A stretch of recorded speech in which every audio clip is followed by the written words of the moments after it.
വാർത്തകൾ വിശദമായി. എൻഡോസൾഫാൻ സമരസമിതിയുമായി സർക്കാർ ചർച്ച ആരംഭിച്ചു. മുഖ്യമന്ത്രിയുടെ പ്രൈവറ്റ് സെക്രട്ടറി എം.വി. ജയരാജനുമായാണ് സമരസമിതി ചർച്ച നടത്തുന്നത്. വിവരങ്ങളുമായി ദിനകർ ചേരുകയാണ്. ദിനകർ, എപ്പോഴാണ് ചർച്ച ആരംഭിച്ചത്? ഏത് രീതിയിൽ പുരോഗമിക്കുന്നു? എന്തൊക്കെ ആവശ്യങ്ങളാണ് സമരസമിതി മുന്നോട്ട് വെക്കുന്നത്? വിശദാംശങ്ങൾ എന്താണ്? രേഷ്മ, എൻഡോസൾഫാൻ ദുരിതബാധിതരുടെ പ്രതിനിധികളുമായി മുഖ്യമന്ത്രിയുടെ ഓഫീസ് അല്പം മുൻപ് ചർച്ച ആരംഭിച്ചു. മുഖ്യമന്ത്രിയുടെ പ്രൈവറ്റ് സെക്രട്ടറി എം.വി. ജയരാജൻ, ആരോഗ്യവകുപ്പ് മന്ത്രിയുടെ പ്രൈവറ്റ് സെക്രട്ടറി അഡ്വക്കേറ്റ് സന്തോഷ് എന്നിവരാണ് ചർച്ചയിൽ പങ്കെടുക്കുന്നത്. എൻഡോസൾഫാൻ ദുരിതബാധിതർ, അതായത് അർഹരായവരെ മുഴുവൻ എൻഡോസൾഫാൻ ദുരിതബാധിത പട്ടികയിൽ ഉൾപ്പെടുത്തണം എന്ന ആവശ്യമാണ് ഇവർ മുന്നോട്ട് വെച്ചിട്ടുള്ളത്. ഏതാണ്ട് 18 പഞ്ചായത്തുകളിലായി 1905 പേരെ കൂടി ഉൾപ്പെടുത്തണം എന്നതാണ് ഇവരുടെ ആവശ്യം. ഇതുമായി ബന്ധപ്പെട്ടുകൊണ്ട് സർക്കാർ കാര്യങ്ങൾ പരിശോധിച്ചു വരികയാണ്. ദുരിതബാധിതരുടെ പ്രശ്നങ്ങളിൽ സർക്കാർ അനുകമ്പാപൂർണമായിട്ടുള്ള നിലപാടാണ് സ്വീകരിച്ചിട്ടുള്ളത്. കഴിഞ്ഞ ദിവസം മുതൽ തന്നെ ഇതുമായി ബന്ധപ്പെട്ട് സെക്രട്ടേറിയറ്റിന് മുന്നിൽ സമരം നടത്തി വരുന്ന ദുരിതബാധിതരുടെ പ്രതിനിധികളുമായി മുഖ്യമന്ത്രിയുടെ ഓഫീസ് ചർച്ച പലവട്ടം നടത്തിയിരുന്നു. എന്നാൽ ഇതിൽ പല രീതിയിലും അനർഹരായിട്ടുള്ളവർ കടന്നുകൂടാനുള്ള സാധ്യത നിലനിൽക്കുന്നുണ്ട്. അതുകൊണ്ട് ഇത്തരം കാര്യങ്ങളിൽ കൃത്യമായ ഒരു പരിശോധന ആവശ്യമാണ് എന്ന നിലപാട് കൂടി മുഖ്യമന്ത്രിയുടെ ഓഫീസിനുണ്ട്. അത്തരം ഒരു പരിശോധന നടത്തിക്കൊണ്ട് അല്ലെങ്കിൽ പരിശോധന നടത്താം എന്ന് ഉറപ്പിന്റെ അടിസ്ഥാനത്തിലായിരിക്കും ഒരുപക്ഷെ ഇന്ന് സമരം തീരാനുള്ള സാധ്യതയും നിലനിൽക്കുന്നുണ്ട്. കൃത്യമായ മാനദണ്ഡങ്ങളുടെ അടിസ്ഥാനത്തിൽ അർഹരായവരെ മുഴുവൻ ഉൾപ്പെടുത്തണം എന്ന് തന്നെയാണ് മുഖ്യമന്ത്രി നിർദ്ദേശിച്ചിട്ടുള്ളത്. അതുകൊണ്ട് തന്നെ ഇക്കാര്യത്തിൽ ഒരു കൃത്യമായ ഒരു സമിതിയെ നിയോഗിച്ചുകൊണ്ടായിരിക്കും ആളുകളെ, അതായത് അർഹരായവരെ കണ്ടെത്തുന്നതിന് വേണ്ടിയിട്ടുള്ള ഒരു നിലപാട് സ്വീകരിക്കുക എന്നാണ് നമുക്ക് മനസ്സിലാക്കാൻ കഴിയുന്നത്. ഈ ഒരു പശ്ചാത്തലത്തിലാണ് ഏതാണ്ട് 13 ആവശ്യങ്ങളാണ് ഇവർ മുന്നോട്ട് വച്ചിരുന്നത്. ഇതിൽ ഏതാണ്ട് 12ഓളം ആവശ്യങ്ങളും സംസ്ഥാന സർക്കാർ അംഗീകരിച്ചു കഴിഞ്ഞിട്ടുള്ളതാണ്. പിന്നീട് വരുന്ന ഒരേ ഒരു കാര്യം എന്ന് പറയുന്നത് 1905 പേരെ ഉൾപ്പെടുത്തണം എന്നതാണ്. അക്കാര്യവും സർക്കാർ പരിഗണിച്ചു വരികയാണ്. ആ വിഷയമാണ് ഇപ്പോൾ ചർച്ച ചെയ്തുകൊണ്ടിരിക്കുന്നത്. എൻഡോസൾഫാൻ ദുരിതബാധിതരോട് സർക്കാരിന് അനുകമ്പാപൂർണമായിട്ടുള്ള നിലപാടാണ് എന്നുള്ളതിന് വ്യക്തമായ തെളിവാണ് ബജറ്റിലൂടെ നമുക്ക് മനസ്സിലാക്കാൻ കഴിയുന്നത്. ബജറ്റിൽ 20 കോടി രൂപയാണ് ഇവർക്ക് വേണ്ടി സർക്കാർ നീക്കി ബജറ്റിൽ വക കൊള്ളിച്ചിരിക്കുന്നത്. അതോടൊപ്പം നേരത്തെ 50,000 രൂപ വരെയുള്ള കടങ്ങൾ എഴുതി തള്ളിയിരുന്നു. അത് 3 ലക്ഷമാക്കി ഉയർത്തുന്നതിനുള്ള നടപടികളും ആരംഭിച്ചു കഴിഞ്ഞിട്ടുണ്ട്. അതുമായി ബന്ധപ്പെട്ടുകൊണ്ടുള്ള ഉത്തരവ് ഏതാനും ദിവസങ്ങൾക്കകം പുറത്തിറങ്ങും എന്നാണ് നമുക്ക് മനസ്സിലാക്കാൻ കഴിയുന്നത്. എന്തായാലും അനുഭവപൂർണമായിട്ടുള്ള നിലപാടാണ് സർക്കാർ ഇക്കാര്യത്തിൽ സ്വീകരിക്കുന്നത്. സമരം തീർക്കുന്നതിന് വേണ്ടിയുള്ള എല്ലാ രീതിയിലുമുള്ള നിലപാടുകൾ ശക്തമായി സർക്കാർ കൈക്കൊള്ളും എന്ന് തന്നെയാണ് പ്രതീക്ഷിക്കുന്നത്. ഇന്നത്തെ ചർച്ചയിൽ ഇതുമായി ബന്ധപ്പെട്ട് തീരുമാനങ്ങൾ ഉണ്ടാകും എന്ന് തന്നെയാണ് നമുക്ക് മുഖ്യമന്ത്രിയുടെ ഓഫീസുമായി ബന്ധപ്പെട്ടപ്പോൾ അറിയാൻ കഴിയുന്നത്. ദിനകർ, ഒപ്പം എൻഡോസൾഫാൻ ദുരിതബാധിതർക്ക് സാധ്യമായ കാര്യങ്ങളെല്ലാം ചെയ്തിട്ടുണ്ടെന്നും എന്തെങ്കിലും പോരായ്മകൾ ഉണ്ടെങ്കിൽ പരിഹരിക്കുമെന്നും ആരോഗ്യമന്ത്രി കെ ശൈലജ ടീച്ചർ അല്പസമയം മുൻപ് പറഞ്ഞിരുന്നല്ലോ. അതുമായി ബന്ധപ്പെട്ട് ശൈലജ ടീച്ചർ ഇന്ന് കാസർഗോഡാണ് ഉള്ളത്. ഇക്കാര്യത്തിൽ ടീച്ചർ നിലപാട് വ്യക്തമാക്കിയിരുന്നു. സർക്കാരിന്റെ നിലപാട് ടീച്ചർ വിശദമാക്കുകയും ചെയ്തിട്ടുണ്ട്. ഇക്കാര്യത്തിൽ ചെയ്യാൻ കഴിയുന്ന സാധ്യമായ രീതിയിലെല്ലാം സർക്കാർ ചെയ്യുന്നുണ്ട്. അത് തുടർന്നും അക്കാര്യത്തിൽ ശക്തമായ നടപടികൾ തന്നെ, അവർക്ക് അനുകൂലമായിട്ടുള്ള നിലപാടുകൾ തന്നെ സ്വീകരിക്കുമെന്ന് ടീച്ചർ വ്യക്തമാക്കുകയുമുണ്ടായി. അതേസമയം ടീച്ചറിന്റെ വാക്കുകൾ, ആരോഗ്യമന്ത്രിയുടെ വാക്കുകൾ തെറ്റായ രീതിയിൽ വ്യാഖ്യാനിക്കപ്പെട്ടു എന്ന വസ്തുത കൂടിയുണ്ട്. കുഞ്ഞുങ്ങളെയും കൊണ്ട് സെക്രട്ടേറിയറ്റിന് മുന്നിൽ, അതായത് ഇവരുടെ ആരോഗ്യസ്ഥിതി വളരെ വളരെ സെൻസിറ്റീവ് ആയിട്ടുള്ള ഒരു സാഹചര്യമാണുള്ളത്. അതുകൊണ്ട് തന്നെ സെക്രട്ടേറിയറ്റിന് മുന്നിൽ പുകയും അല്ലെങ്കിൽ മലിനമായ ഒരു സാഹചര്യത്തിൽ, അല്ലെങ്കിൽ സെക്രട്ടേറിയറ്റിന് മുന്നിലെ പുകയും മറ്റും ശ്രദ്ധിച്ചുകൊണ്ട് ഇവർ സമരം നടത്തുന്നത് ശരിയല്ല എന്ന് മാത്രമാണ് ടീച്ചർ പറഞ്ഞത്. അത് തെറ്റായി വ്യാഖ്യാനിക്കുന്ന രീതിയിലേക്ക് കാര്യങ്ങൾ കൊണ്ട് ഞാൻ എത്തിക്കുകയും ചെയ്തു. അതിനപ്പുറത്തേക്ക് ടീച്ചർ ഉദ്ദേശിച്ച അവരുടെ ആരോഗ്യസ്ഥിതി മാത്രമാണ് എന്ന വസ്തുതകൾ നിലനിൽക്കുന്നുണ്ട്. എന്തായാലും സമരവുമായി ബന്ധപ്പെട്ടുകൊണ്ട് എല്ലാ രീതിയിലുള്ള അത് അവസാനിപ്പിക്കുന്നതിന്, എൻഡോസൾഫാൻ ദുരിതബാധിത പ്രശ്നങ്ങൾ പരിഹരിക്കുന്നതിനുള്ള എല്ലാ നടപടികളും സർക്കാർ കൈക്കൊള്ളും എന്ന് തന്നെയാണ് നമുക്ക് മനസ്സിലാക്കാൻ കഴിയുന്നത്. ദിനകർ, വ്യക്തമാണ്. എൻഡോസൾഫാൻ സമരസമിതിയുമായി സർക്കാർ ചർച്ച ആരംഭിച്ചിരിക്കുന്നു. മുഖ്യമന്ത്രിയുടെ പ്രൈവറ്റ് സെക്രട്ടറി എം.വി. ജയരാജനുമായാണ് സമരസമിതി ചർച്ച നടത്തുന്നത്. വിവരങ്ങളാണ് KG ദിനകർ നൽകിയത്. എൻഡോസൾഫാൻ ദുരിതബാധിതരുടെ പ്രശ്നങ്ങൾക്ക് പരിഹാരം കാണാൻ പരമാവധി നടപടികൾ സർക്കാർ സ്വീകരിച്ചിട്ടുണ്ടെന്നും പോരായ്മകളുണ്ടെങ്കിൽ പരിഹരിക്കുമെന്നും ആരോഗ്യമന്ത്രി കെ ശൈലജ ടീച്ചർ പറഞ്ഞു. സമരക്കാർ ഉന്നയിച്ച പല ആവശ്യങ്ങളും ഈ സർക്കാർ നടപ്പിലാക്കിക്കൊണ്ടിരിക്കുകയാണ്. ഇനിയും സമരക്കാരുമായി ചർച്ച നടത്താൻ സർക്കാർ തയ്യാറാണ്. സമരക്കാരെ താൻ അവഹേളിച്ച് സംസാരിച്ചുവെന്ന ആരോപണം വസ്തുതയ്ക്ക് നിരക്കുന്നതല്ലെന്ന് മന്ത്രി ശൈലജ ടീച്ചർ കാഞ്ഞങ്ങാട് പറഞ്ഞു. ഗവൺമെന്റ് ആണെങ്കിൽ വന്നതിന് ശേഷം എൻഡോസൾഫാൻ ദുരിതബാധിതർക്ക് വേണ്ടി ഒട്ടേറെ കാര്യങ്ങൾ ചെയ്യാൻ ശ്രമിച്ചുകൊണ്ടിരിക്കുകയാണ്. ഏകദേശം 3 മണിക്കൂർ സമയം എടുത്തിട്ട് ഓരോ കാര്യവും അവർക്ക് ഇഷ്ടം പോലെ സമയം കൊടുത്ത് പറയാൻ, എന്നിട്ട് അതിൽ ഓരോ കാര്യം എടുത്തിട്ട് ചർച്ച ചെയ്യുകയാണ്. അപ്പോൾ പറഞ്ഞു വന്നപ്പോൾ അതിൽ മിക്കവാറും കാര്യങ്ങൾ ഈ ഗവൺമെന്റ് നടപ്പിലാക്കിക്കൊണ്ടിരിക്കുന്ന കാര്യങ്ങളാണ്. അത് അവരെ ബോധ്യപ്പെടുത്തി. ഞാൻ ഒരു കാര്യം പറഞ്ഞു, കുട്ടികളെ ഈ സമരമുഖത്ത് കൊണ്ടുപോയി ഇരുത്തുന്നത് ശരിയല്ല. എന്താ പറയാൻ കാരണം എന്ന് വെച്ചാൽ ഈ കുട്ടികൾ, ഇത്തരം ബുദ്ധിമുട്ടുള്ള കുട്ടികൾ വളരെ സെൻസിറ്റീവാണ്. പിന്നെ രോഗപ്രതിരോധ ശേഷിയൊക്കെ ചിലപ്പോൾ വളരെ കുറവായിരിക്കും. ഇപ്പോൾ ടൗണിൽ ധാരാളം പുകയും പൊടിയും ഒക്കെ ഉണ്ടാകുന്ന ഒരു സമയത്ത് കുറേ നേരെ ഈ കുഞ്ഞുങ്ങളെ ഇരുത്തുക എന്നുള്ളത് ഒരു ശരിയല്ലാത്ത കാര്യമാണ്. രോഗങ്ങൾ വരുന്നത് ഈ പൊടിയും പുകയും ഒക്കെ ഏൽക്കുമ്പോൾ ഒരുപാട് പ്രശ്നങ്ങൾ ഉണ്ടാകും. അതുകൊണ്ട് ആ കുട്ടികളുടെ ആരോഗ്യത്തെ കരുതി മാത്രമാണ് സമരപന്തലിൽ കുട്ടികളെ ഇങ്ങനെ ഇരുത്താൻ പാടില്ല എന്ന് പറഞ്ഞിട്ടുള്ളത്. അത് രക്ഷിതാക്കളും മനസ്സിലാക്കണം, സമരം ചെയ്യുന്നവരും മനസ്സിലാക്കണം. ആരോടും ചർച്ചയ്ക്ക് തയ്യാറാവുന്നതിന് വിരോധമില്ല. പക്ഷേ അവർ പറയുന്ന ചില സാധിക്കാത്ത കാര്യങ്ങൾ അത് വെറുതെ പറയുകയാണ്. സമരം തുടരാൻ വേണ്ടിയിട്ട് ഇങ്ങനെ അത് സാധിക്കുന്ന മുഴുവൻ കാര്യങ്ങളും ഗവൺമെന്റ് ചെയ്യും. ലോക്സഭാ തെരഞ്ഞെടുപ്പിൽ ഒരു സീറ്റ് കൂടി ആവശ്യപ്പെട്ടിട്ടുണ്ടെന്ന് കെ.എം. മാണി. ഇത് പരിഗണിക്കുമെന്നാണ് പ്രതീക്ഷയെന്നും മാണി. കൂടിയാലോചനകളിലൂടെ പ്രായോഗികവും രമ്യവുമായ പരിഹാരമുണ്ടാകുമെന്നും അദ്ദേഹം മാധ്യമങ്ങളോട് പ്രതികരിച്ചു.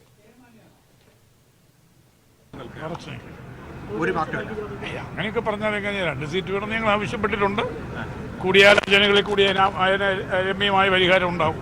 വിട്ടുവീഴ്ച എന്തെങ്കിലും ഉണ്ടോ? എന്തിനാ അങ്ങനെയൊക്കെ ചോദിക്കേണ്ട കാര്യങ്ങളില്ല. മുസ്ലിം ലീഗ് ഇപ്പോൾ കൂടുതൽ സീറ്റ് ചോദിച്ചിട്ടുണ്ട്. അവരായിട്ട് KPCC അധ്യക്ഷൻ ചർച്ചയും നടത്തി. അതിനെപ്പറ്റി കൂടുതൽ പറയേണ്ട കാര്യമില്ല. ഞങ്ങൾ ഒരു സീറ്റ് കൂടെ ചോദിച്ചിട്ടുണ്ട്. അങ്ങനെ എല്ലാ പാർട്ടികളും അവരുടേതായ ഡിമാൻഡുകൾ മുന്നോട്ട് വയ്ക്കും. എല്ലാം കൂടി അവസാനം ഞങ്ങൾ എല്ലാവരും കൂടെ കൂടിയാലോചിച്ച് പ്രായോഗികവും രമ്യവുമായ തീരുമാനമെടുക്കും. എനിക്കതിനെപ്പറ്റി ഒന്നും പറയാനില്ല. ഓരോ പാർട്ടികൾക്കുള്ള അവകാശങ്ങളാണ് സീറ്റുകൾ ചോദിക്കുക, മത്സരിക്കുക. കൂടുതലും ഇതിനെപ്പറ്റി ചോദ്യത്തിന് ഉത്തരങ്ങളില്ല. കേരള കോൺഗ്രസ് ഒരു സീറ്റും കൂടി ചോദിച്ചിട്ടുണ്ട്. അതിനുവേണ്ടി ഞങ്ങൾ നിലകൊള്ളുന്നു. അത് സാധിച്ചു കിട്ടും എന്നുള്ളതാണ് ഞങ്ങളുടെ പ്രതിസന്ധിയിലാക്കില്ല. ഇല്ല, അതെനിക്കൊന്നും ഞങ്ങളായിട്ട് തന്നെ ആ പ്രതിസന്ധിയിലാക്കുന്നത്. അതായത് വലിയ സമ്മർദ്ദമൊന്നും ഇല്ലെന്നേ. സീറ്റ് ചോദിക്കുന്നത് സമ്മർദ്ദമൊന്നുമല്ല. PJ ജോസഫ് അതൃപ്തി ഇപ്പോഴും ഉണ്ടോ സാർ? കൂടുതൽ സീറ്റ് വേണമെന്ന യൂത്ത് കോൺഗ്രസിന്റെ ആവശ്യം തള്ളി മുല്ലപ്പള്ളി. ഡീൻ കുര്യാക്കോസിനെ കുറിച്ച് അറിയില്ല. പ്രവർത്തന മികവുള്ളവർക്ക് മാത്രം പരിഗണനയെന്നും മുല്ലപ്പള്ളി പറഞ്ഞു. ഞങ്ങളുടെ മാനദണ്ഡം ആർക്കാണോ വിജയിക്കാൻ സാധിക്കുക, മികച്ച വിജയം കാഴ്ചവെക്കാൻ സാധിക്കുന്ന സ്ഥാനാർത്ഥി, അതിലപ്പുറം മറ്റൊരു പരിഗണന പറഞ്ഞിട്ടില്ല. ഞാൻ ഇന്നലെ മുസ്ലിം ലീഗിന്റെ സമര നേതാക്കന്മാരെല്ലാം കണ്ടിരുന്നു. അധ്യക്ഷനെ കണ്ടു, ജനറൽ സെക്രട്ടറിയെ കണ്ടു, അഖിലേന്ത്യാ ജനറൽ സെക്രട്ടറിയെ കണ്ടു. എല്ലാവരുമായിട്ടും ഉള്ളു തുറന്ന് ചർച്ച ഉണ്ടായിട്ടുണ്ട്. സത്യത്തിൽ മുസ്ലിം ലീഗ് ഈ പ്രശ്നങ്ങളിലേക്ക് ആഴ്ന്നിറങ്ങിക്കൊണ്ട് ചർച്ച നടത്തിയിട്ടില്ല. അവർ ചർച്ച നടത്താനിരിക്കുന്നു. കോൺഗ്രസിനെ സംബന്ധിച്ചിടത്തോളം ഘടകകക്ഷികളുമായിട്ടുള്ള ഈ സീറ്റ് ചർച്ചകളൊന്നും കണ്ടു തുടങ്ങിയിട്ടില്ല. അങ്ങനെയുള്ള സാഹചര്യത്തിൽ എങ്ങനെയാണാവോ ഇത്തരമൊരു പ്രസ്താവന കൊടുത്തതെന്ന് എനിക്കറിയില്ല. ഞാൻ പറഞ്ഞല്ലേ, ആരുടെയും അവകാശവാദത്തെ അല്ലെങ്കിൽ അർത്ഥത്തെ ഞാൻ ചോദ്യം ചെയ്യുന്നില്ല. അവർക്കൊക്കെ തന്നെ ദേശീയ രാഷ്ട്രീയം നന്നായിട്ട് അറിയാം. ഞങ്ങൾ ഈ കാര്യങ്ങളെക്കുറിച്ച് സംസാരിച്ചുകൊണ്ട് വളരെ രമ്യമായി ഒരു ജനാധിപത്യ സംവിധാനത്തിൽ എടുക്കാൻ പറ്റുന്ന ഏറ്റവും നല്ല തീരുമാനം ഞങ്ങളെടുക്കും. ഐക്യ ജനാധിപത്യ കക്ഷികൾ ഒരു കാലത്തും ഇല്ലാത്ത രൂപത്തിൽ കെട്ടുറപ്പോടുകൂടി മുന്നോട്ട് പോയിക്കൊണ്ടിരിക്കുകയാണ്. അതാണ് കഴിഞ്ഞ ദിവസം UDFന്റെ മീറ്റിംഗ് സംബന്ധിച്ചപ്പോൾ കഴിഞ്ഞ 3 മാസക്കാലമായി ഞാനിപ്പോൾ KPCC അധ്യക്ഷനായിട്ട് ആ സന്ദർഭങ്ങളിലൊക്കെ തന്നെ അവരുമായിട്ട് നടത്തിയ ആശയവിനിമയത്തിൽ, അവരുമായിട്ട് നടത്തിയ ഹൃദയ സംവാദങ്ങൾ എനിക്ക് മനസ്സിലാക്കാൻ സാധിക്കും. ഒരു പ്രശ്നം വരാൻ പോകുന്നില്ല. വരുന്ന ലോക്സഭാ തെരഞ്ഞെടുപ്പിൽ 2 സീറ്റ് വേണമെന്ന ആവശ്യത്തിൽ ഉറച്ച PJ ജോസഫ്. കേരള കോൺഗ്രസിന് 3 സീറ്റ് കിട്ടിയപ്പോൾ 3-ലും ജയിച്ചിട്ടുണ്ട്. 12-ന് തിരുവനന്തപുരത്ത് നടക്കുന്ന ഉഭയകക്ഷി ചർച്ചയിൽ ശുഭപ്രതീക്ഷയുണ്ടെന്നും ചാലക്കുടിയിലും ഇടുക്കിയിലും വിജയപ്രതീക്ഷയുണ്ടെന്നും PJ ജോസഫ് തൊടുപുഴയിൽ പറഞ്ഞു.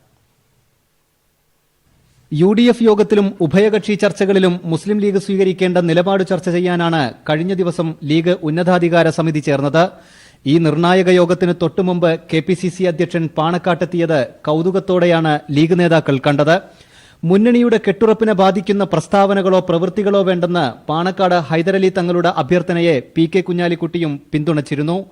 എന്നാൽ യോഗത്തിലെ ഭൂരിപക്ഷാഭിപ്രായം പരിഗണിച്ചാണ് 3-ാം സീറ്റുമായി മുന്നോട്ടു പോകാൻ തങ്ങൾ അനുമതി നൽകിയത്. സീറ്റ് ആവശ്യപ്പെടാൻ PK കുഞ്ഞാലിക്കുട്ടിയെയും ET മുഹമ്മദ് ബഷീറിനെയും ഹൈദരലി തങ്ങൾ ചുമതലപ്പെടുത്തിയിട്ടുണ്ട്. സ്വന്തം MLAയെ രാജിവെപ്പിച്ച് AK ആന്റണിയെ തിരൂരങ്ങാടിയിൽ മത്സരിപ്പിച്ച കാലം തൊട്ടുള്ള വാഗ്ദാനമാണ് 3-ാം സീറ്റെന്നും PJ ജോസഫിന് അധിക സീറ്റിന് അർഹതയില്ലെന്നും ലീഗ് നേതാക്കൾ ചൂണ്ടിക്കാണിക്കുന്നു. അതേസമയം PJ ജോസഫിനെ മുന്നണിയിൽ പിടിച്ചു നിർത്താനുള്ള ശ്രമങ്ങളിൽ മുസ്ലിം ലീഗും സഹകരിക്കും. UDF ചേരുന്നതിന് മുമ്പ് ലീഗിനെ അനുനയിപ്പിക്കാനുള്ള കോൺഗ്രസിന്റെ തന്ത്രം ഇതോടെ ലക്ഷ്യത്തിലെത്തിയില്ല. ഇക്കാര്യത്തിൽ തീരുമാനമായതിനു ശേഷമായിരിക്കും ജനമഹായാത്രയോട് സഹകരിക്കണോ എന്ന കാര്യത്തിൽ മുസ്ലിം ലീഗ് നിലപാടെടുക്കുക. മുസ്ലിം ലീഗിന്റെ മനസ്സ് വിഷമിപ്പിച്ച് തെരഞ്ഞെടുപ്പിനെ നേരിടാനുള്ള ധൈര്യം കോൺഗ്രസിനില്ലെന്നാണ് ലീഗ് നേതൃത്വം കണക്കുകൂട്ടുന്നത്. News bureau, Malappuram. ബിജെപിക്ക് ബദൽ കോൺഗ്രസ് അല്ല ഇടതുപക്ഷമാണെന്ന് സിപിഎം സംസ്ഥാന സെക്രട്ടറി കോടിയേരി ബാലകൃഷ്ണൻ. കർഷകരുടെയും തൊഴിലാളികളുടെയും ശബ്ദം പാർലമെന്റിൽ ഉയരണമെങ്കിൽ ഇടതുപക്ഷ അംഗങ്ങൾ വരണം. കോൺഗ്രസ് സ്ഥാനാർത്ഥികൾ ജയിച്ചാൽ അവർ കോൺഗ്രസ് ആയി തുടരുമോ എന്ന ഉറപ്പില്ലെന്നും കോടിയേരി പറഞ്ഞു. കോൺഗ്രസിനെ തെരഞ്ഞെടുത്ത് ബിജെപിയെ നേരിടാം എന്ന് കേരളത്തിൽ നടത്തിക്കൊണ്ടിരിക്കുന്ന പ്രചാരവേല സംസ്ഥാനത്ത് വിലപ്പോവുകയില്ല. ഇത്തരം പ്രചാരവേല 2004 അവർ നടത്തിയിരുന്നു. വാജ്പേയി അധികാരത്ത് പുറത്താക്കാൻ കോൺഗ്രസ് വേണം എന്ന് പ്രചരിപ്പിച്ചു. ആ തെരഞ്ഞെടുപ്പിൽ കേരളത്തിൽ കോൺഗ്രസിന് ഒരു സീറ്റിൽ പോലും ജയിക്കാൻ സാധിച്ചില്ല. ഇടതുപക്ഷമാണ് 20ൽ 18 സീറ്റ് നേടിക്കൊണ്ട് വാജ്പേയി സർക്കാരിനെ അധികാരത്ത് പുറത്താക്കാൻ ഇവിടെ നിന്ന് വിജയിച്ച ലോകസഭാ എംപിമാരാണ്, ഇടതുപക്ഷ എംപിമാരാണ് വാജ്പേയി സർക്കാരിനെ താഴത്തിറക്കിയത്. കുപ്രസിദ്ധ കുറ്റവാളി രവി പൂജാരിയെ വിട്ടുകിട്ടണമെന്നാവശ്യപ്പെട്ട് കേരള പോലീസ് ഇന്റർപോളിന് കത്ത് നൽകി. ബ്യൂട്ടി പാർലർ വെടിവെപ്പ് കേസിൽ തെളിവെടുപ്പിന് വിട്ടുകിട്ടണമെന്നാണ് ആവശ്യം. എന്നാൽ പൂജാരിയെ ഇന്ത്യയിലേക്ക് എത്തിക്കുന്നതിൽ ഇനിയും വ്യക്തത വന്നിട്ടില്ല. ആഫ്രിക്കയിലെ സെനഗലിൽ അറസ്റ്റിലായ കുപ്രസിദ്ധ കുറ്റവാളി രവി പൂജാരിയെ വിട്ടുകിട്ടണമെന്നാവശ്യപ്പെട്ട് കൊച്ചി സിറ്റി പോലീസ് ഇന്റർപോളിനെ സമീപിച്ചു. ബ്യൂട്ടി പാർലർ വെടിവെപ്പ് കേസിൽ പ്രതിയാണെന്നും തെളിവെടുപ്പിന് ആവശ്യമാണെന്നും കാണിച്ചാണ് കത്തയച്ചത്. എന്നാൽ പൂജാരിയെ ഇന്ത്യയിലേക്ക് എത്തിക്കുമെന്ന കാര്യത്തിൽ ഇനിയും വ്യക്തതയുണ്ടായിട്ടില്ല. നടി ലീന മരിയ പോൾ കൊച്ചിയിൽ നടത്തുന്ന ബ്യൂട്ടി പാർലറിന് നേരെ ആക്രമണം ഉണ്ടായത് ഇക്കഴിഞ്ഞ ഡിസംബർ 15-നാണ്. ബൈക്കിലെത്തിയ രണ്ടംഗ സംഘം വെടിതീർത്തു മടങ്ങുമ്പോൾ അധോലോക കുറ്റവാളി രവി പൂജാരിയുടെ പേരെഴുതിയ കടലാസ് സ്ഥലത്ത് ഉപേക്ഷിച്ചിട്ട് പോയാണ് ആദ്യ സൂചന. 25 കോടി ആവശ്യപ്പെട്ട് തൊട്ടുമുൻപുള്ള ദിവസങ്ങളിൽ പൂജാരി ഫോണിൽ ബന്ധപ്പെട്ടതായാണ് ലീനാമരിയുടെ മൊഴി. വിദേശത്ത് കഴിയുന്ന പൂജാരിയെ കിട്ടാൻ ഒരു വഴിയുമില്ലാതിരിക്കെ വെടിവെപ്പിന് ഏർപ്പാട് ചെയ്ത പ്രാദേശിക ക്രിമിനൽ സംഘങ്ങളെ കണ്ടെത്താനായിരുന്നു ആദ്യ അന്വേഷണം. ഇതിനിടെ ഒട്ടും പ്രതീക്ഷിക്കാതെയാണ് മറ്റൊരു കേസിൽ ആഫ്രിക്കയിൽ രവി പൂജാരി അറസ്റ്റിലാവുന്നത്. ഇന്ത്യയിലേക്ക് എത്തിക്കാൻ ചാരസംഘടനയായ റോയും ഇന്റലിജൻസ് ബ്യൂറോയും ശ്രമം തുടരുമ്പോഴാണ് കൊച്ചി പോലീസും രവി പൂജാരിക്കായി വലവിരിക്കുന്നത്. News desk. ഹർത്താൽ ദിനത്തിൽ നെടുമങ്ങാട് പോലീസ് സ്റ്റേഷന് നേരെ ബോംബെറിഞ്ഞ മുഖ്യപ്രതി പിടിയിൽ. RSS നേതാവ് പ്രവീണാണ് പോലീസിന്റെ പിടിയിലായത്. ആലപ്പുഴ സ്വദേശി പ്രവീണിനെ തമ്പാനൂർ റെയിൽവേ സ്റ്റേഷനിൽ നിന്നാണ് പോലീസ് പിടികൂടിയത്.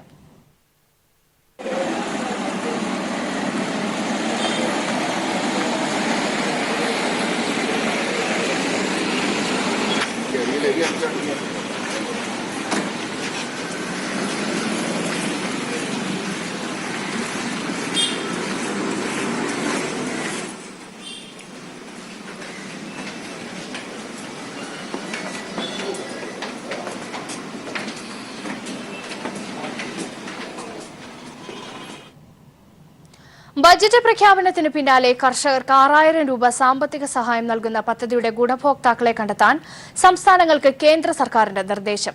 ഫെബ്രുവരി 1 വരെയുള്ള സംസ്ഥാന ഭൂരേഖകളുടെ അടിസ്ഥാനത്തിൽ ഗുണഭോക്താക്കളെ കണ്ടെത്തണം. ആദ്യ ഗഡു വേഗം എത്തിച്ച് തെരഞ്ഞെടുപ്പ് നേട്ടമുണ്ടാക്കാനാണ് നീക്കം. ഉടൻ വിവരങ്ങൾ നൽകാനാണ് ചീഫ് സെക്രട്ടറിമാർക്ക് അയച്ച കത്തിൽ കേന്ദ്രം ആവശ്യപ്പെട്ടത്. പ്രധാനമന്ത്രി കിസാൻ സമ്മാൻ നിധിയുടെ ആദ്യ ഗഡുവായ 2000 രൂപ തെരഞ്ഞെടുപ്പിന് തൊട്ടു മുൻപ് കർഷകരുടെ അക്കൗണ്ടിൽ എത്തിക്കാനാണ് കേന്ദ്ര സർക്കാരിന്റെ നീക്കം. ഇതുവഴി കർഷകരോഷം തണുപ്പിച്ച് തെരഞ്ഞെടുപ്പിൽ നേട്ടമുണ്ടാക്കാനാണ് ലക്ഷ്യമിടുന്നത്. ബജറ്റ് പ്രഖ്യാപനത്തിന് പിന്നാലെ പദ്ധതി നടപടികൾ ഉടൻ പൂർത്തിയാക്കാനുള്ള നിർദ്ദേശവുമായാണ് സംസ്ഥാന ചീഫ് സെക്രട്ടറിമാർക്ക് കേന്ദ്ര കൃഷി സെക്രട്ടറി കത്തയച്ചത്. സംസ്ഥാനങ്ങളിലെ ഭൂരേഖകൾ പ്രകാരം യോഗ്യരെ കണ്ടെത്തണം. ഫെബ്രുവരി 1 വരെ ഭൂരേഖകളിൽ പേരുള്ളവർ യോഗ്യർ. ഫെബ്രുവരി 1 ശേഷം ഭൂവുടമസ്ഥതയിൽ മാറ്റങ്ങൾ വരുത്തിയാൽ അടുത്ത 5 വർഷത്തേക്ക് ആനുകൂല്യത്തിന് പരിഗണിക്കപ്പെടില്ല. വ്യത്യസ്ത വില്ലേജുകളിലാണ് ഒരു കുടുംബത്തിന്റെ ഭൂമിയെങ്കിൽ ഇത് ഒരുമിച്ച് പരിഗണിക്കാം. കൃഷിഭൂമിയുടെ ഉടമസ്ഥാവകാശം മാറ്റി നൽകുമ്പോൾ ആനുകൂല്യം ലഭിക്കും. സംസ്ഥാനങ്ങൾ ആധാർ, ബാങ്ക് അക്കൗണ്ട് അടക്കമുള്ള വിവരങ്ങൾ ശേഖരിച്ച് ഗുണഭോക്താക്കളുടെ ഡാറ്റാബേസ് തയ്യാറാക്കണമെന്നും കത്തിൽ പറയുന്നു. ഡിസംബർ 1 മുതൽ മാർച്ച് 31 വരെയുള്ള ആദ്യ ഗഡു നൽകാനാണ് നീക്കം. കേന്ദ്രത്തിൽ പദ്ധതി മേൽനോട്ടത്തിനായി യൂണിറ്റ് സ്ഥാപിക്കും. സംസ്ഥാനങ്ങളും ബന്ധപ്പെട്ട വകുപ്പിനെ ചുമതലപ്പെടുത്തണം. പദ്ധതിയുടെ മുഴുവൻ ചെലവും കേന്ദ്രം വഹിക്കും. ഫണ്ടിന്റെ പരമാവധി 0.125% തുക സംസ്ഥാനങ്ങൾക്ക് ഭരണപരമായി ആവശ്യം വരുന്ന ചെലവായി നൽകും. സുതാര്യതയ്ക്കായി ഗുണഭോക്താക്കളുടെ വിവരങ്ങൾ ഗ്രാമപഞ്ചായത്തുകളിൽ പ്രദർശിപ്പിക്കണം. വിവിധ സമൂഹങ്ങൾക്ക് ഭൂവുടമസ്ഥാവകാശമുള്ള വടക്ക് കിഴക്കൻ സംസ്ഥാനങ്ങളിൽ പദ്ധതി നടപ്പാക്കുന്നത് എങ്ങനെയെന്ന് കണ്ടെത്താൻ കേന്ദ്രമന്ത്രിമാരും സംസ്ഥാന മുഖ്യമന്ത്രിമാരും അടങ്ങുന്ന സമിതിക്ക് രൂപം നൽകാനുമാണ് കൃഷി സെക്രട്ടറിയുടെ കത്തിൽ വ്യക്തമാക്കിയിരിക്കുന്നത്. News bureau, Delhi. ഹർത്താൽ ദിനത്തിൽ നെടുമങ്ങാട് പോലീസ് സ്റ്റേഷന് നേരെ ബോംബെറിഞ്ഞ മുഖ്യപ്രതി പിടിയിൽ. RSS നേതാവ് പ്രവീണാണ് പോലീസിന്റെ പിടിയിലായത്. ആലപ്പുഴ സ്വദേശി പ്രവീണിനെ തമ്പാനൂർ റെയിൽവേ സ്റ്റേഷനിൽ നിന്നാണ് പോലീസ് പിടികൂടിയത്. രക്ഷപ്പെടുമെന്ന രഹസ്യവിവരത്തിന്റെ അടിസ്ഥാനത്തിൽ നെടുമങ്ങാട് ഡിവൈഎസ്പി അശോകന്റെ നേതൃത്വത്തിലുള്ള പോലീസ് സംഘം രാവിലെ തന്നെ റെയിൽവേ സ്റ്റേഷനിലെത്തി. ട്രെയിനിൽ കയറി രക്ഷപ്പെടാനായി റെയിൽവേ സ്റ്റേഷനിലെത്തിയപ്പോൾ തന്നെ പ്രവീണിനെ പോലീസ് പിടികൂടി. തുടർന്ന് ഇയാളെ നെടുമങ്ങാട് പോലീസ് സ്റ്റേഷനിൽ എത്തിച്ചു. ട്രെയിനിൽ കന്യാകുമാരിയിലേക്ക് കടക്കുകയായിരുന്നു പ്രവീണിന്റെ ലക്ഷ്യമെന്നായിരുന്നു സൂചന. ജനുവരി 3 ശബരിമല കർമ്മഹർത്താൽ ദിനമായിരുന്നു RSS നേതാവായ പ്രവീണും സംഘവും പോലീസ് സ്റ്റേഷൻ ആക്രമിക്കുന്നത്. പ്രവീൺ 4 തവണ ബോംബെറിയുന്ന CCTV ദൃശ്യങ്ങളും പുറത്തുവന്നിരുന്നു. പ്രവീണിനൊപ്പമുണ്ടായിരുന്ന മറ്റ് 4 പ്രതികളെ നേരത്തെ പോലീസ് അറസ്റ്റ് ചെയ്തിരുന്നു. പ്രവീൺ ഉൾപ്പെടെ 3 പേർക്കെതിരെ പോലീസ് ലുക്കൌട്ട് നോട്ടീസ് പുറപ്പെടുവിച്ചിരുന്നു. നെടുമങ്ങാട് SIയെ ആക്രമിച്ചതിന് അറസ്റ്റിലായ പ്രതികളെ മോചിപ്പിക്കാനായിരുന്നു പ്രവീണും സംഘവും പോലീസ് സ്റ്റേഷൻ ആക്രമിച്ചത്. News bureau, Thiruvananthapuram. ബീഹാറിലെ വൈശാലിയിൽ ട്രെയിൻ അപകടത്തിൽ 6 പേർ മരിച്ചു. നിരവധി പേർക്ക് പരിക്കേറ്റു. ബീഹാറിലെ വൈശാലി ജില്ലയ്ക്ക് സമീപം ഇന്ന് പുലർച്ചെ 3:50-നാണ് അപകടമുണ്ടായത്. ബീഹാറിലെ ജോഗ്ബാനിയിൽ നിന്ന് ഡൽഹിയിലേക്ക് പുറപ്പെട്ട സീമാഞ്ചൽ എക്സ്പ്രസ് ആണ് അപകടത്തിൽപ്പെട്ടത്. സീമാഞ്ചൽ എക്സ്പ്രസിന്റെ 9 കോച്ചുകളാണ് പാളം തെറ്റിയത്. അപകട സമയം ട്രെയിൻ പൂർണ്ണ വേഗതയിലായിരുന്നുവെന്ന് അധികൃതർ പറഞ്ഞു.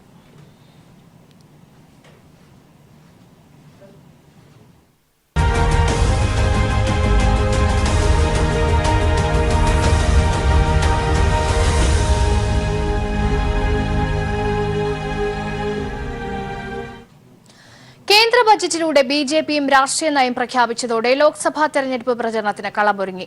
മധ്യവർഗം, കർഷകർ, തൊഴിലാളികൾ എന്നീ വിഭാഗങ്ങളെ ലക്ഷ്യമിട്ടാകും പ്രചരണമെന്ന് പ്രതിപക്ഷവും ഭരണപക്ഷവും വ്യക്തമാക്കി കഴിഞ്ഞു.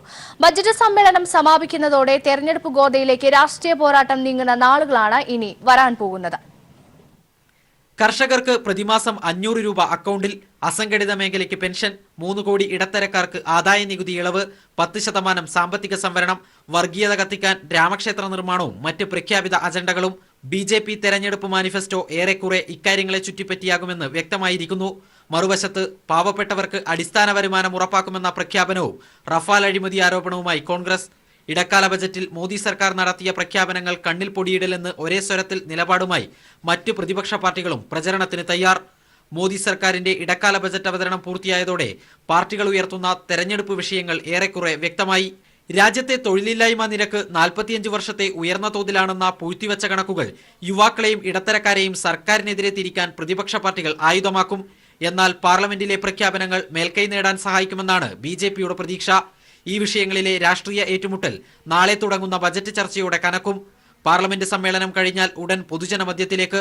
പ്രചരണ വാഗ്ദാന വിഷയങ്ങൾ തെളിഞ്ഞതോടെ ഇനി സ്ഥാനാർത്ഥി സഖ്യ ചർച്ചകളിലെ സസ്പെൻസുകളും തെരഞ്ഞെടുപ്പ് ഗോദയെ ചൂടുപിടിപ്പിക്കും. Sarath K Sasi, news bureau, Delhi. Kozhikode Lok Sabha മണ്ഡലം ഇത്തവണ തിരിച്ചുപിടിക്കാമെന്ന പ്രതീക്ഷയിലാണ് LDF കളത്തിലിറങ്ങുന്നത്. മണ്ഡലത്തിൽ കഴിഞ്ഞ നിയമസഭാ തെരഞ്ഞെടുപ്പിൽ നേടിയ 9,000-ൽ-അധികം വരുന്ന ലീഡ് അനുകൂലമാകുമെന്ന പ്രതീക്ഷയിലാണ് LDF. കഴിഞ്ഞ 2 തവണയായി മണ്ഡലത്തെ പ്രതിനിധീകരിച്ച MK രാഘവന്റെ വികസന പ്രവർത്തനങ്ങൾ പ്രഖ്യാപനങ്ങളിൽ മാത്രം ഒതുങ്ങിയെന്നതാണ് UDF-ന് തലവേദനയാകുന്നത്. കഴിഞ്ഞ 10 വർഷക്കാലം മണ്ഡലത്തെ പ്രതിനിധീകരിച്ച MK രാഘവന് എണ്ണിപ്പറയാൻ ഒരു കേന്ദ്ര പദ്ധതി പോലും ഇല്ല. ഫ്ലെക്സ് ബോർഡുകളിലും മറ്റുമായി വികസനം ഒതുങ്ങി എന്ന അഭിപ്രായമാണ് പൊതുജനങ്ങൾക്കിടയിലുള്ളത്. അതേസമയം സർക്കാരിന്റെ ജനപ്രിയ നേട്ടങ്ങൾ എടുത്തുകാട്ടിയാണ് മണ്ഡലത്തെ തിരിച്ചുപിടിക്കാൻ LDF ഇറങ്ങുന്നത്. 2004-ലാണ് മണ്ഡലത്തിൽ അവസാനമായി LDF വിജയിക്കുന്നത്. 65,326 വോട്ടിന്റെ ഭൂരിപക്ഷത്തിലാണ് ജനതാദൾ സ്ഥാനാർത്ഥിയായിരുന്ന MP വീരേന്ദ്രകുമാർ മണ്ഡലത്തിൽ വിജയിച്ചത്. പിന്നീടുള്ള 2 തിരഞ്ഞെടുപ്പിലും മണ്ഡലം UDF-നൊപ്പം നിന്നു. അവസാനമായി നടന്ന നിയമസഭാ തിരഞ്ഞെടുപ്പിൽ ഉജ്ജ്വല വിജയമായിരുന്നു LDF നേടിയത്.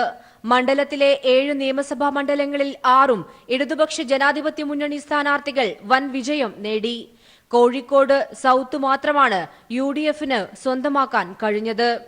ഇത്തവണ മണ്ഡലം തിരിച്ചുപിടിക്കാൻ LDF-ന് അനുകൂല സാഹചര്യമാണ് ഉള്ളതെന്നാണ് രാഷ്ട്രീയ വിദഗ്ധർ ചൂണ്ടിക്കാട്ടുന്നത്. സിറ്റിംഗ് MP എന്നതുകൊണ്ട് 2 തവണ മത്സരിച്ച ആളുകൾ വളരെ വാക്ക് ഓവറായിട്ട് ഇത് MK രാഘവൻ എടുക്കാൻ പറ്റും. നല്ല ഒരു സ്ഥാനാർത്ഥിയെ ജനങ്ങൾക്ക് ഇഷ്ടപ്പെടുന്ന, ജനങ്ങളിത് വളരെയധികം ശ്രദ്ധിക്കുന്ന, ജനങ്ങളിലേക്ക് ഇറങ്ങിച്ചെല്ലാൻ കഴിയുന്ന ഒരു സ്ഥാനാർത്ഥിയാണ് LDF-ലെങ്കിൽ ഇവിടെ ജയിച്ച ചരിത്രമുണ്ട്. ജയിക്കാനുള്ള സാധ്യത വളരെ കൂടുതലാണ്. ലോക് താന്ത്രിക് ജനതാദളിന്റെയും INL-ന്റെയും മുന്നണി പ്രവേശം മണ്ഡലത്തിൽ LDF നേട്ടം കൊയ്യുമെന്നാണ് വിലയിരുത്തുന്നത്. പാർട്ടിയിലെ വിഭാഗീയതയാണ് BJPക്ക് വെല്ലുവിളിയാകുന്നത്. മുതിർന്ന നേതാക്കൾ തമ്മിലുള്ള വടംവലി താഴെത്തട്ടിലേക്കും പടർന്നത് തെരഞ്ഞെടുപ്പ് പ്രവർത്തനത്തെ ദോഷകരമായി ബാധിക്കും. ഇത്തവണ MK രാഘവനെ തന്നെ UDF കളത്തിലിറക്കുമെന്നാണ് റിപ്പോർട്ടുകൾ.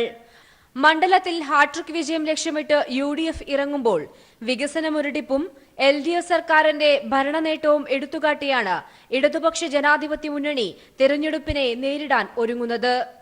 ലോക്സഭാ തെരഞ്ഞെടുപ്പിനായി കോഴിക്കോട് കച്ചമുറുക്കുമ്പോൾ വിജയത്തിൽ കുറഞ്ഞത് ഒന്നും തന്നെ LDFന് പറയാനില്ല. MK രാഘവനെ തന്നെ സ്ഥാനാർത്ഥിയാക്കി UDF ഇറങ്ങുമ്പോൾ ശക്തമായ മത്സരത്തിനാണ് കോഴിക്കോട് വേദിയാകുന്നത്. ക്യാമറാമാൻ ജിബേഷിനൊപ്പം മേഘമാധവൻ, കോഴിക്കോട്. സംസ്ഥാനത്തെ ഏറ്റവും മികച്ച ശിശു സംരക്ഷണ കേന്ദ്രമായി കോട്ടയത്തെ ഗവൺമെന്റ് ചിൽഡ്രൻസ് ഹോം തെരഞ്ഞെടുക്കപ്പെട്ടു. തിരുവനന്തപുരത്ത് നടന്ന ചടങ്ങിൽ വനിതാ ശിശു വികസന വകുപ്പ് മന്ത്രി KK ശൈലജ ടീച്ചർ പുരസ്കാരം സമ്മാനിച്ചു.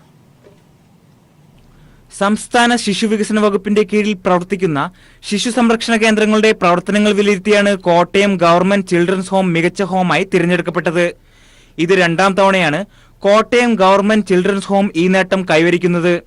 കുട്ടികൾക്ക് നൽകുന്ന വിവിധ സേവനങ്ങൾ, അടിസ്ഥാന ഭൗതിക സാഹചര്യങ്ങൾ, കഴിഞ്ഞ വർഷം നടത്തിയ പ്രധാന പദ്ധതികൾ എന്നിവ വിലയിരുത്തിയാണ് മികച്ച ചിൽഡ്രൻസ് ഹോമിനുള്ള അവാർഡ് കോട്ടയം ഹോം നേടിയത്.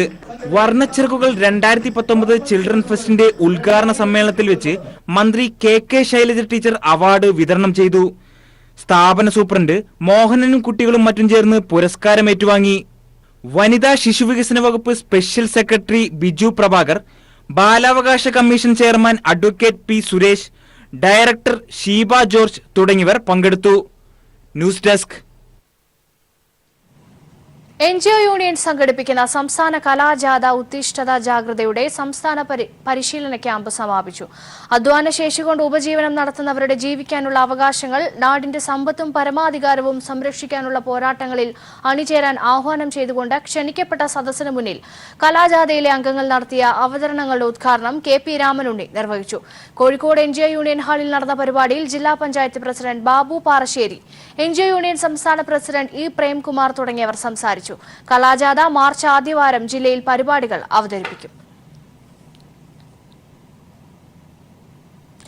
ലിംഗപരമോ മറ്റേതെങ്കിലും തരത്തിലുള്ള വിവേചനമോ രാജ്യത്തുണ്ടാക്കുന്നത് ആശാസ്യകരമായ പ്രവണതയായി കാണാനാകില്ലെന്ന് ഉപരാഷ്ട്രപതി M വെങ്കയ്യ നായിഡു പറഞ്ഞു.